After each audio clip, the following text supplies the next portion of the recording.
Տնտեսական համագործակցության ու զարգացման կազմակերպության զեկույցը հիմնականում անդրադառնում է հայերի օտարերկրյա քաղաքացիություն ստանալու տվյալներին։ Համաձայն զեկույցի կոնկրետ այս տարի Ռուսաստանի Դաշնությունում քաղաքացիություն է ձեռք բերել 19267 հայ։ Բացի Ռուսաստանից հայերը նախընտրում են արտագաղթել նաև Ֆրանսիա, Ավստրիա, Չեխիա, Հոլանդիա, Լեհաստան, Հունաստան եւ այլն։ Մեր մարզից էլ ինչպես վիճակագրական տվյալներն են փաստում, արտագաղթողների մեծ մասը տեղափոխվում է Ռուսաստանի Դաշնություն։ Շիրակի մարզի վարչության տվյալների համաձայն այս տարվա 6 ամիսներին արտագաղթողների թվի աճին զուգահեռ նաև վերադարձողների թիվն է ավելացել։ Գործակալության ամփոփ բաժնի պետն ասում է, թե տվյալները ոստիկանության անձնագրային բաժինն է տրամադրում։ Դրանք պաշտոնական ցուցանիշներ են։ Ընդհանուր առմամբ շատ ընտանիքներ երկրից հեռանում են ոչ օրինական ճանապարհով, իսկ նրանց վերաբերյալ վիճվարչությունը տվյալներ չունի։ Նմանատիպ վիճակագրություն միայն տարվում է օտանավակայաններում եւ մաքսային անձային կեդերում,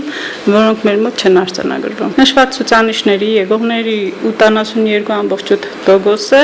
Շիրակի մարզի բնակչության թվաքանակն է, որ անձնագրային բաժիններում նոր օրենսդրական փոփոխություններ է կատարվել, եթե եկել այդ մարդիկ գրանցվել են տվյալ իրենց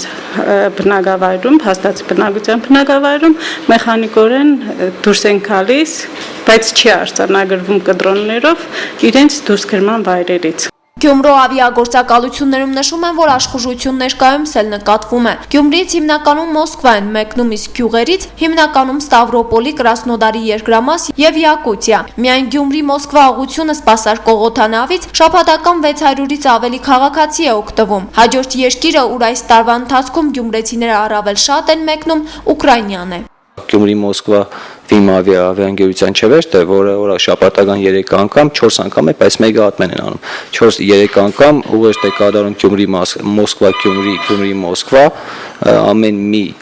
չվեշտի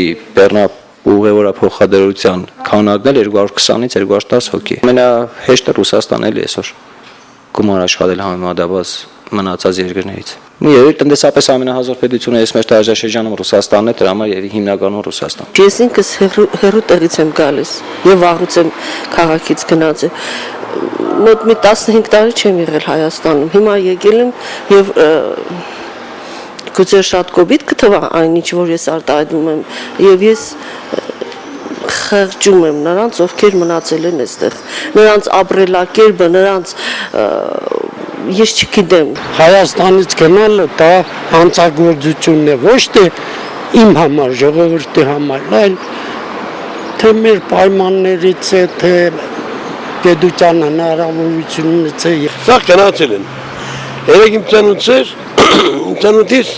հեշմար չկար, բարեկամներ չկար, մենք մեզ ծանոթ դերեցինք։ Բոլորն է կարոդի զգացում ունին, բոլորն է կուզեն հարազատներն են ստեղ, բայց հնարավորություն չկա։ Իսկ ինչու եւ ինչ պատճառով են հեռանում Հայաստանից։ Այս հարցերի պատասխանը տալիս է հենց երկրից հեռացող քաղաքացին։ Իսկ մինչ այդ հայաստանյան որոշ վերլուծաբաններ ու փորձագետներ հանգել են այն եզրակացությանը, որ մեր երկրում իրականացվում է մի ծրագիր, որն անվանել են Հայաստանն առանց հայերի քաղաքականությանը նպաստող գործունեություն։ Շուտով կհրապարակվի նաեւ մի զեկույց այն մասին, թե ինչ ազդեցություն կարող է ունենալ ահագնացող արտագաղթը Հայաստանի բնակչության ժողովրդագրական աճի վրա։ Բրնցքամարտի ճանաչված մարզիչ Միլիտոս Մելքոնյանը օրերս է Ռուսաստանի Դաշնություն ճանապարհել իր հարազատներին։ Այնտեղ է նաև որդին իր ընտանիքով։ Արտագաղթի հիմնական պատճառը նա համարում է գործազրկությունը։ Ասում է, եթե երիտասարդ լիներ, ինքն էլ կգնար Հայաստանից։ Ինչպես մարզիչին դրսում հաստատ շատ ավելի բարձր կվարձատրեին։ Բրնցքամարտի մարզիչ եմ, 50 տարվա ստաժ ունիմ, ընդամենը 50,000 դրամ կտան, 50,000 դրամով ինչ են ես։ Այն ժամանակ աշխարհում երկիր չեղը եղաչենը մենք երկիր արտասահման եմ եղել։ Ու շատ լավ է զգացել ամեն տարի գնացել եմ ծով, մեքենա եմ ունեցել, ունիմ